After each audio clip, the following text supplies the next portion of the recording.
Olá pessoal, o Eco Serrano entrevista hoje Wilson Witzel, que é ex-governador do Rio de Janeiro e tenta a reeleição.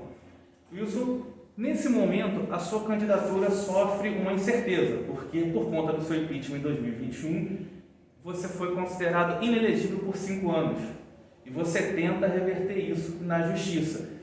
Tanto a justiça quanto partidos de oposição tentam impugnar a sua candidatura. Como é que você vai tentar reverter isso e esse cenário de incerteza nesse momento? Bom, inicialmente quero agradecer a oportunidade de nós estarmos aqui, falar no seu canal e dizer para você que eu sou elegível. A decisão do Tribunal Especial da Mentira, ele não tem efeitos jurídicos imediatos. É preciso que a Justiça Eleitoral diga sim ou não. Então, nós estamos agora demonstrando na Justiça Eleitoral que o processo é nulo. O processo de impeachment está sob júdice, foram vários os vícios processuais, dentre eles o excesso de prazo. O processo de impeachment tem que durar 120 dias, o processo para prefeito tem que durar 90. O processo que foi feito contra mim, além de ser um golpe de Estado, ele durou 250 dias. Não me permitiram produzir as provas periciais e foi um processo realizado com a rapidez necessária para os deputados assumirem, alguns, evidentemente não todos, e sacar o dinheiro da boca do caixa que nós estamos assistindo agora, desvio de dinheiro público. Então, estou absolutamente tranquilo, minha candidatura é legítima, é uma candidatura que vai efetivamente incomodar muito, porque nós vamos voltar a governar o Rio de Janeiro e novamente dar a transparência necessária para o nosso Estado. Você falou agora em golpe de Estado. Exatamente. E eu volto um pouquinho à sua campanha de 2018, quando se lançou a candidatura, também pegou um pouco de carona na candidatura do Bolsonaro, atrelando a sua figura ao Bolsonaro, e daí ficou ainda mais conhecido, chegando à vitória em 2018, tendo inclusive como um dos grandes aliados naquela época Flávio Bolsonaro. A sua boa relação com o governo começou a minguar e não durou muito tempo quando você foi governador. E hoje, Cláudio Castro, seu vice, ele é seu governador. O grupo político que te levou a governador hoje não está com você. Você se sentiu traído após ser empichado? Bom, a traição foi dos deputados. Se você voltar um pouquinho para 2018, você vai ver que o Rio de Janeiro era comandado por máfias. A máfia do Cabral, a máfia do Pezão, e evidentemente que esses deputados perderam a eleição para mim em 2018. Em 2020, eles iniciaram o terceiro turno das eleições. Nós tivemos graves problemas na administração porque aquelas obras subfaturadas que nós vimos ocorrer na era Cabral não eram mais possíveis porque nós criamos o sistema eletrônico de informações. Aliás, eu trouxe do Tribunal Regional Federal da 2ª Região para que nós pudéssemos dar transparência. Você não vê hoje obras superfaturadas, porque tem transparência. Nós acabamos com a vistoria do Detran, você se lembra que não servia para nada. Então nós fomos incomodando muito esses deputados que são da era do Cabral. Se você observar um desses deputados, como o deputado Tutuca, bastou a minha saída, ele virou secretário de turismo. Deputado Rodrigo Bacelar, que nós estamos vendo aí o saque na boca do cofre, lá na região de Campos. Ele foi o presidente da comissão de impeachment e logo depois ele virou o secretário de governo.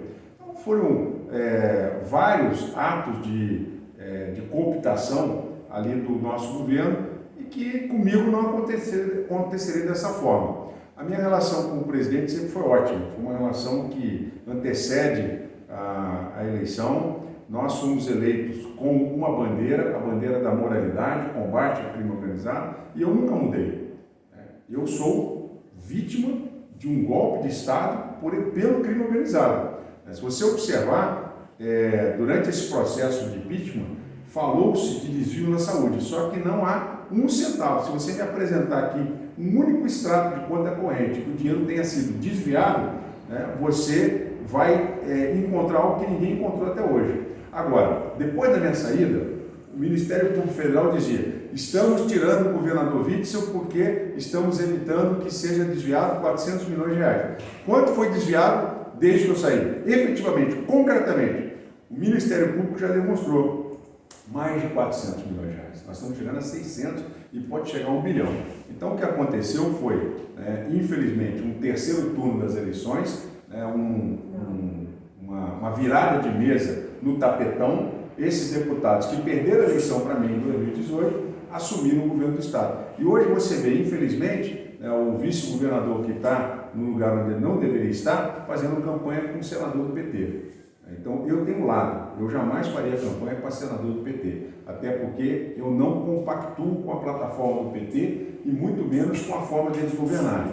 Então, eu incomodei, continuo defendendo as bandeiras da direita, continuo defendendo a política da direita, uma segurança pública rígida. Você vê que o candidato da esquerda agora já fala que ele é a favor da não liberalização das drogas, ele é contra a liberação das drogas e ele é a favor da polícia militar. Então eles começam a mentir para a população e tentando enganar a população. E por isso que eu não abro mão de ser candidato. Eu poderia muito bem estar fazendo outra coisa na minha vida, mas eu estou aqui porque eu tenho um ideal, eu acredito na política e eu sou candidato de direita. Não sou candidato que vai mudar de posição depois que assumir. Diferente de muita gente que está aí, que é como se fosse camaleão, né? Uma hora o cara está com o PT, a hora o cara está com o PSB, a outra hora o cara está falando que não, eu sou direita. E na hora da política ser implementada, você vai ver que a coisa muda de figura e o dinheiro vai sendo sacado na boca do caixa. Você já havia manifestado o desejo de concorrer nessas eleições, na época que você era governador, à presidência da República. Isso, somado ao seu pedido de se abrir uma investigação ao caso da vereadora assassinada Marielle, serviu para minguar, para desgastar a sua relação com o governo federal, especificamente com Jair Bolsonaro? Eu nunca tive problema na minha relação com o governo federal. Nós fizemos todos os trabalhos de política de governo com parceria com o ministro Guedes, o ministro Tarcísio. Nós ajudamos a fazer a modelagem das obras de infraestrutura da região aqui da Serrana, no caso lá de Petrópolis, a BR-040. Trabalhamos para poder fazer a ampliação e a privatização da rodovia que vai até Angra dos Reis, né? A Dutra, e várias outras parcerias com o ministro Tarcísio. Nós havíamos conversado no aeroporto de Santos Dumont, conversei muito com ele sobre isso, falei da necessidade de fazer a concessão da SEDAI para trazer dinheiro, lembrando que eu sou o único governador que trouxe 100 bilhões de reais para a economia do Estado num único ano, dinheiro esse que estão sacando agora na boca do caixa. Então, nenhum compromisso fiscal também foi cumprido até agora, né?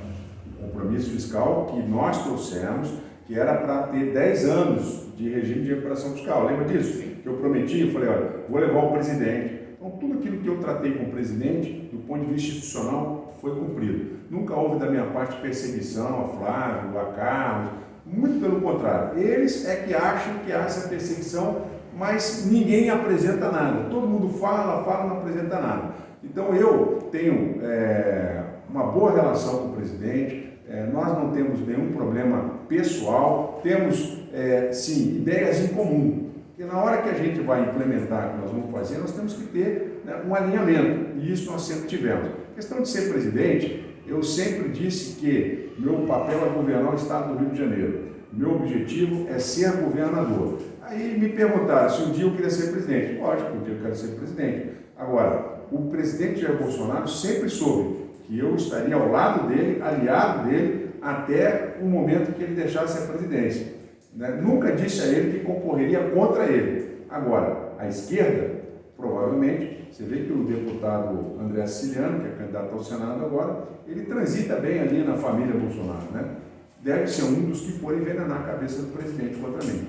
Victor, voltando um pouquinho da campanha de 2018, mas que carrega alguns fantasmas para essa campanha de 2018. Não, fantasma comigo não. Fantasma quem tem é o Cláudio Castro.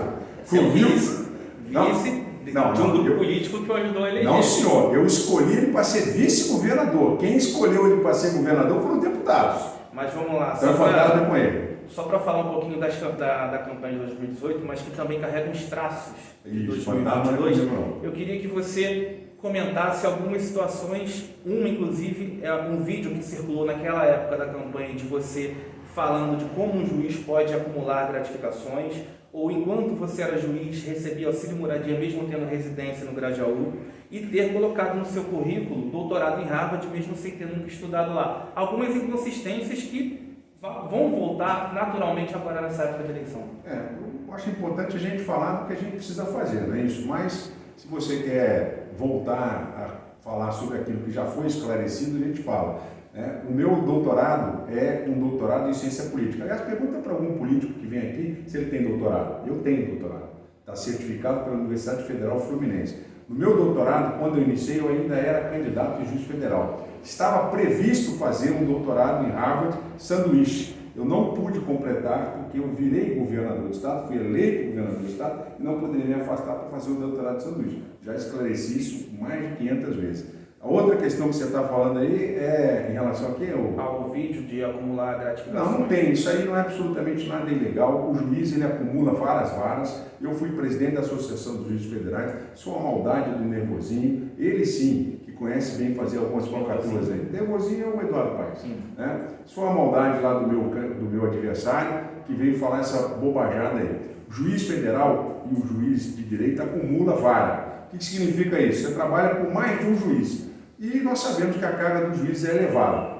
Naturalmente que esse pagamento é indenizatório. Não há nenhuma ginástica, não há nenhuma engenharia, o tribunal é transparente, tudo do nosso Tribunal Regional Federal, o Tribunal de Justiça, vai para o Conselho Nacional de Justiça, então isso aí é uma falácia, é algo assim que não tem nada a ver com a realidade e tudo é transparente. Quem não gostava de transparência é a turma do Cabral, do qual o ex-candidato, derrotado nas urnas, fazia parte. E o candidato atual da turma do Cabral é o ex-vice-governador. Ele está com o Marco Antônio Alencar, com o Daniele Cunha, toda aquela turminha que estava do lado do Nervosinho, agora está do lado dele. A galera do Cabral voltou. Então esse daqui é o candidato do Cabral novamente. Então a minha vida sempre foi ilibada. Eu não tenho fortuna. Quando terminou o meu mandato de forma indevida, eu continuei morando no Grajaú, não tenho dinheiro para ficar fazendo viagem para os Estados Unidos. Como você vê aí, né? Tem deputado que viaja 3 vezes por ano para os Estados Unidos. E acho bom você perguntar para ele, né? Onde é que ele tem esse dinheiro? Porque o meu dinheiro é declarado no imposto de renda e o meu trabalho é absolutamente lícito e no imposto de renda. Não tenho absolutamente nada a dever para absolutamente ninguém. Mas vamos falar de proposta, né, para ele ver. Vamos falar um pouquinho só em relação a essa questão do seu processo de impeachment. Segundo o Ministério Público, uma das razões pelas quais você foi empichado é que você encabeçava uma organização criminosa. E segundo o STJ, havia fortes suspeitas de seu envolvimento em casos de corrupção. Havia, mas agora não há mais nada.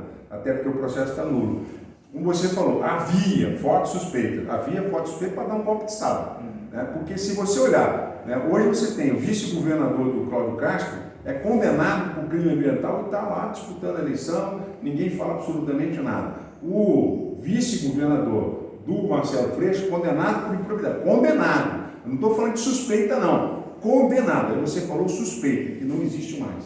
Não acharam um centavo desviado das minhas contas. Eu te desafio a você trazer um documento aqui de qualquer desvio das minhas contas. Agora, eu vou te dizer, já está claramente demonstrado 400 milhões de reais, nem 400, chegou a 600 milhões de reais desviados na boca do caixa. E quem fez esse desvio? CPERJ, CCR, FAPERJ. Depois que eu saí, me tiraram para roubar. Porque se eu estivesse lá, essa farra não estava acontecendo. Falando um pouquinho dos seus aliados, também há suspeitas de que você favoreceu seus aliados em algumas situações, como por exemplo o pastor Elvio, nomeado na Fundação da Peste, e contratou a própria empresa para ministrar um curso de Foi exonerado. Foi exonerado. A Controladoria Geral do Estado identificou, mandei exonerado. Em relação ao pastor Everaldo, que foi inclusive um dos responsáveis por te trazer para a política, né? Chegou a ser preso, agora foi solto. Há suspeita também de que você permitia que ele tinha trânsito livre dentro do governo até para indicar a cargo estratégico. Nunca aconteceu. A suspeita que você está falando aí não existe mais, até porque eu não faço mais parte do PSC e o PSC é base do governo do Cláudio Castro. Vamos falar um pouquinho então de... Que não foi investigado. Só eu fui investigado. E todas as investigações contra mim foram anuladas. Está sendo investigado.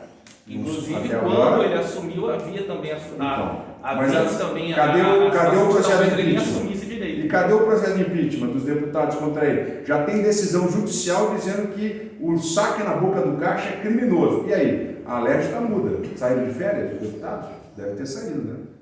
Fala um pouquinho então da segurança pública. Você tocou num ponto anterior muito interessante, que foi inclusive um dos seus primeiros atos como governador, de um discurso de endurecer as ações, né, policiais, falou em abater criminosos, teve aquela situação de dar tiro na cabecinha, que você também já se retratou. Agora, a minha pergunta em relação à questão da segurança pública, de uma ação mais enérgica, por que não fortalecer os serviços de inteligência para que não se tenha para que a gente não tenha mais serviço de inteligência? Serviço de inteligência, serviço de apuração, serviço de monitoramento, de escutas. Isso. E quem falou que a gente não faz isso? Não, eu estou perguntando se não é melhor fortalecido. Não estou falando que não foi existe. Fortalecido. Nós criamos o departamento. Se defendem ações mais contundentes dentro da Isso é uma falácia da esquerda de que tem que investir em crescer. Não, é falácia sim. É uma pergunta.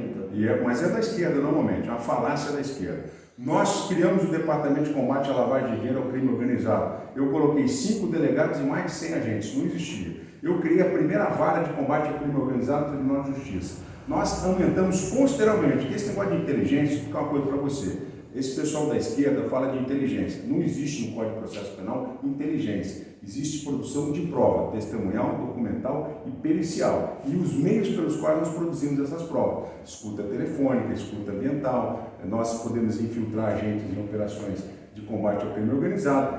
A polícia judiciária é preparada para isso. Quando você fala de inteligência, isso não existe na linguagem do processo penal. Existe sim na espionagem, na relação internacional, que é serviço de inteligência. Na Polícia Civil nós não estamos trabalhando com inteligência, nós trabalhamos com provas.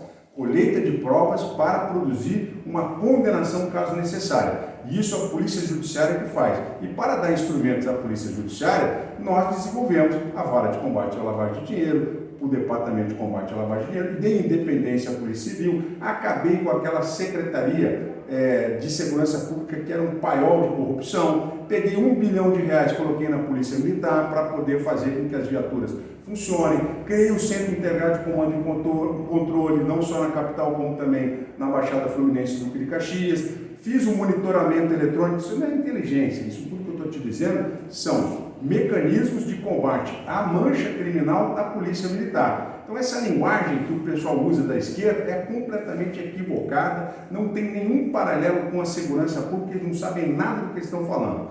Trabalho de polícia militar é combater a mancha criminal com monitoramento eletrônico, viatura, homens, localização dessas pessoas na rua, e para isso você precisa ter viatura, você precisa ter pessoal. Nós contratamos quase 5 mil policiais.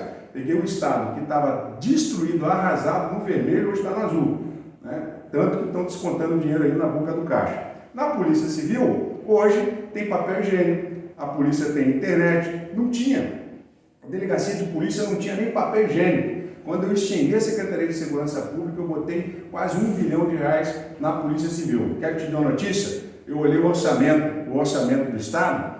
De 2019 para cá, já tiraram R$1 bilhão da Polícia Militar. O que vai acontecer? Vai faltar viatura, vai faltar pessoal, vai faltar dinheiro para pagar equipamento. Aí qual é o resultado? Aumenta a mancha criminal, como nós estamos vendo, aumentando a quantidade de barricadas, já os batalhões começam a ser politizados. Um batalhão aqui do interior, para que o policial trabalhe no segurança presente, tem que beijar a mão do deputado. Então o batalhão voltou a ter deputado sendo dono. Então assim, a política de segurança pública tem que ser independente, o batalhão da Polícia Militar tem que ter subordinação ao comando, não pode ter interferência política, não pode ter interferência política na Polícia Civil, senão vira avacalhação. E depois que eu saí, avacalharam a política de segurança pública do Estado. Mas quando você fala em relação a bater bandido, você não acredita que isso possa até aumentar a insegurança do policial que está indo para alguma operação, sabendo que o confronto vai ser inevitável e até incutir em ações que não tenham êxito e sejam até errôneas? Veja bem, todas as ações do meu governo foram absolutamente lícitas, foram planejadas, a Polícia Militar tinha um comando íntegro e todas aquelas ações que foram realizadas não foram contestadas na Justiça. Inclusive a de Angra dos Reis, que o senhor participou dentro do helicóptero que é alvejado uma cena de orações? Dizem que era uma tenda de oração, mas eu vou te falar mais uma vez, isso já está 500 vezes esclarecido. Aquilo era uma posição de atirador de elite do crime organizado. Tenda de orações não tem absolutamente nada a ver. Atirar não fui eu que atirei, quem atirou foi o policial. Você de uma forma, né, falando de uma forma usual. Eu só estava lá de usuário. Mas quando você atira em algum alvo é porque ele está de alguma forma te ameaçando. Mas você que pergunta uma isso tela de pro policial. orações... Não fui eu que atirei, foi o policial. Então, mas isso Pergunta é pra ele. treinamento.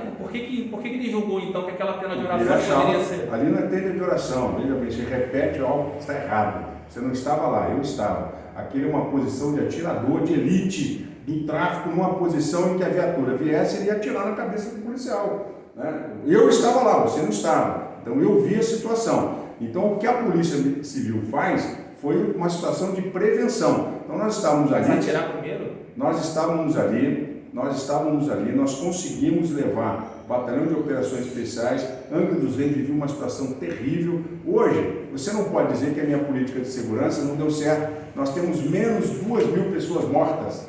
2.000 pessoas mortas poderiam estar hoje no cemitério e as famílias chorando, e nós conseguimos reduzir. Então, Angra dos Reis hoje é uma cidade que sofreu muito com crime organizado. Nós levamos para lá segurança, batalhão de operações especiais, instalamos 3 unidades de polícia de proximidade nas comunidades e o resultado foi excepcional. Quando você fala de 2.000 pessoas mortas, você está se referindo a redução, né? Nós pegamos um estado de... Nós temos a menor índice de homicídio dos últimos 30 anos no estado. 91. É o menor índice de homicídio dos últimos 30 anos. Quem falar que a minha política de segurança não deu certo, não está olhando os números, deve estar com algum problema. Mas existem também algumas ressalvas. Por exemplo, de 2010 a 2015, a taxa média de homicídios por ano era de 4.700. Em 2016, passou para 5.000. Não era meu governo. Eu vou chegar lá. Em 2017 e 2018, e em 2016, nós tivemos a intervenção das Forças Armadas por conta das Olimpíadas e dos eventos que se sucederam. Em 2019, inclusive, você fez um vídeo, acho que foi em julho de 2019, falando que os dados mostravam que havia de fato uma redução. Naquele momento, os números, se eu não me engano, eram cerca de 2.700. Política de segurança pública absolutamente correta e reduzindo a criminalidade. Só que o ano de 2019 são dados do ISP, não são dados da minha cabeça, são dados do ISP. Em 2019, 4.004 homicídios, ou seja, não teve uma redução tão significativa assim. Eu assumi em 2019. Hoje, mas o melhor em julho de 2019 você foi você gravou um vídeo dizendo que a política de segurança pública estava sendo bem sucedida, mas está sendo bem sucedida. Mas naquele julho já eram quase 3.000. Hoje eu acho que se era 5 é 3.000 é menos 2.000. A conta é simples.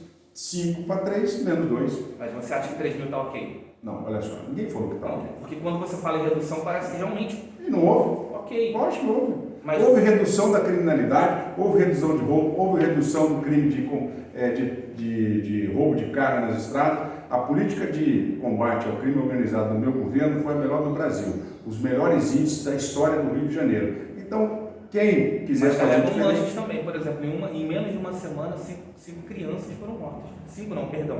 Eu lamento profundamente. 6 jovens foram mortos. Lamento profundamente que isso tenha acontecido. A maioria foi morta por atividade criminosa. As favelas hoje, infelizmente, são ocupadas por facções criminosas e umas atiram nas outras, a polícia entra para intervir. Eu lamento profundamente a morte dessas crianças, mas você mesmo está mostrando que nós conseguimos evitar a morte de milhares de pessoas. E isso, para mim, graças a Deus, é um bom resultado da nossa política de combate ao crime organizado.